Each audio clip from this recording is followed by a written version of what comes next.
ডাক্তারিতে NRI কোটা নিয়ে দুর্নীতির অভিযোগ উঠেছিল।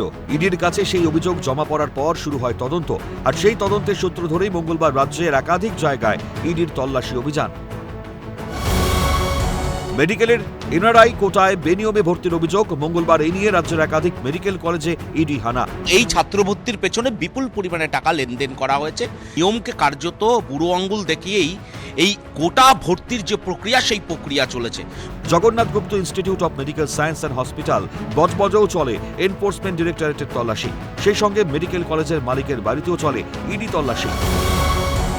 মঙ্গলবার সকালে যাদবপুরের কেপিসি মেডিকেল কলেজে ইডির টিম। এরপর খবর পেয়ে কলেজে যান সিইও। একাধিক জায়গায় ইডির এই ম্যারাথন অভিযান চলছে, যেটা মূলত মনে করা হচ্ছে যে ভুয়ো শংসাপত্র বা জাল নথিপত্র কাগজপত্র বানিয়ে দিয়ে যোগ্য ছাত্রদের বঞ্চিত করে টাকার বিনিময়ে বহু ছাত্রছাত্রী তারা ভর্তির সুযোগ নিয়েছেন। এরপর তার হাতে নোটিশ ধরিয়ে তল্লাশি অভিযান শুরু করে ইডি।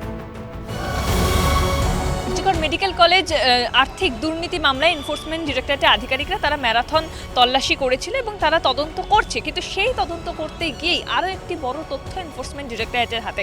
তারা জানতে পারছেন যে শুধুমাত্র আরজিকর মেডিকেল কলেজ নয়, বিভিন্ন প্রাইভেট কলেজ যুক্ত রয়েছে, যেখানে কিনা এনআরআই শিট স্ক্যাম এর সঙ্গে যুক্ত রয়েছে। অর্থাৎ যাদবপুরের কেপিসি মেডিকেল কলেজের মালকিনের বাড়িতেও যায় ইডি।